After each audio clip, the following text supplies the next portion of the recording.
안녕하세요, 여러분. 밝음을 향하여 진명입니다. 오늘은 박유미 작가님의 내가 나보다 잘 살았으면 좋겠다의 14번째 편을 읽어보겠습니다.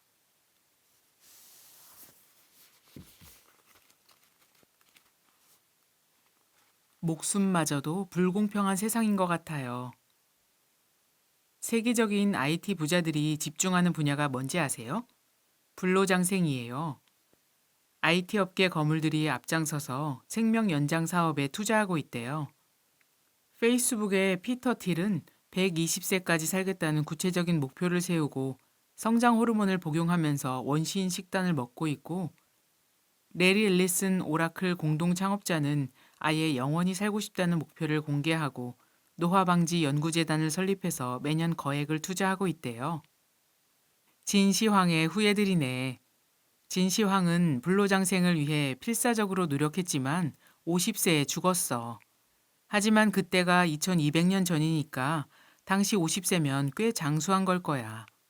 지금은 유전공학이 하루가 다르게 발전하니까 실력 있는 과학자들 모아서 연구시키면 120세는 충분히 가능할 것 같은데?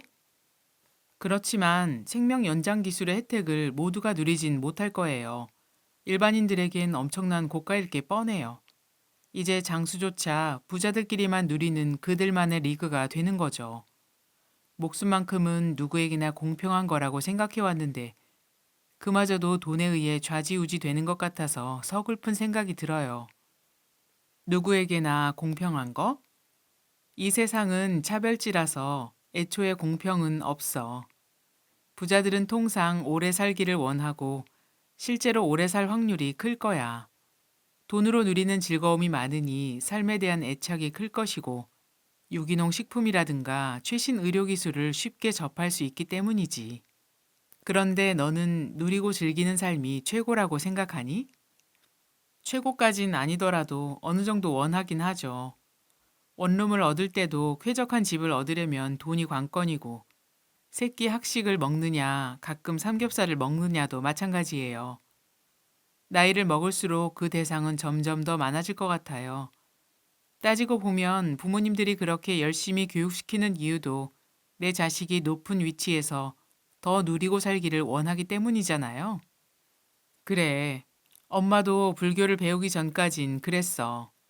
여기가 상대적 세상이라 내가 누리고 즐기려면 반대편에서 누군가가 희생해야 한다는 걸 몰랐었지.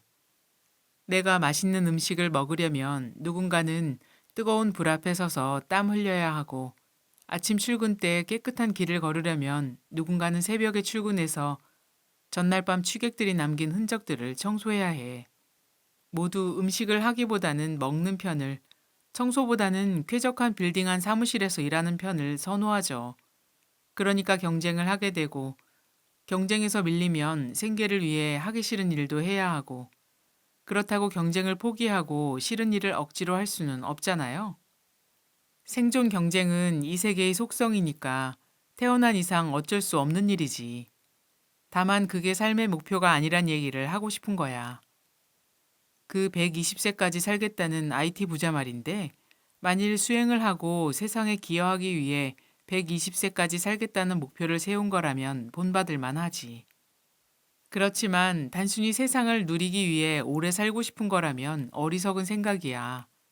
그런 방식으로 오래 살게 되면 과거에 자신이 쌓은 복을 헛되이 소모하거나 세상에 빚을 지는 게 되는 거야. 카드빚 몇십만 원만 연체해도 카드 회사에서 전화 오고 스트레스 엄청 받는데 수많은 사람들에게 몇십 년 동안 빚진다고 생각해봐. 다음 생이 얼마나 고단해지겠니? 부자라고 무조건 좋아할 것도 아니네요. 오래 사는 것도 그렇고. 왜 사는지에 대한 고민 없이 무조건 오래 살려고 하는 건 중생의 고질병인가 봐.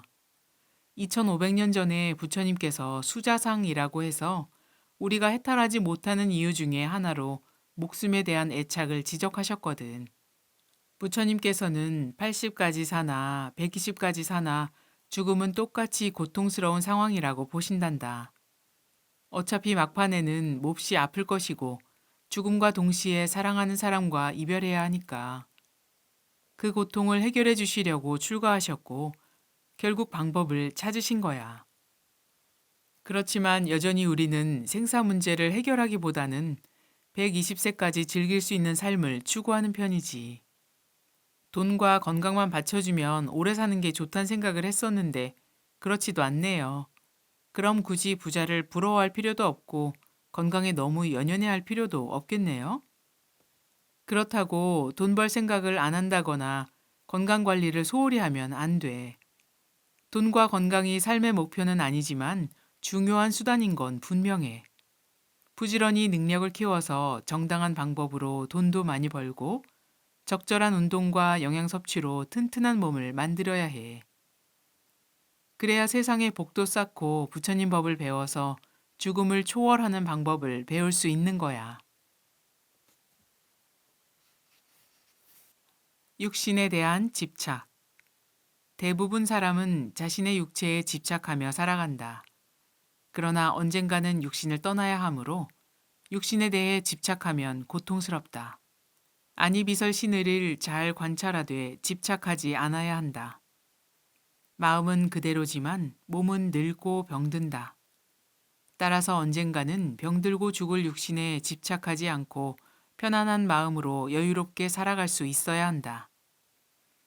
그렇지만 육신은 수행하여 깨달음을 위한 필수 불가결한 수단이다. 그러므로 육신이 필요로 하는 욕구를 적절하게 충족시켜주되 욕구의 노예가 돼서는 곤란하다. 육신을 다스리는 주인의 입장에서 육신을 소중하게 다루고 건강하게 유지해야 한다. 삶과 영혼의 비밀.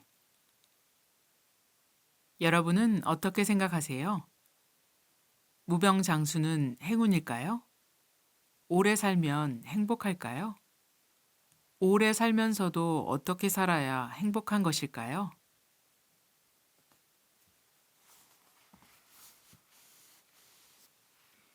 매일 지혜로워지는 우리를 위하여 진명의 책 읽기는 계속됩니다.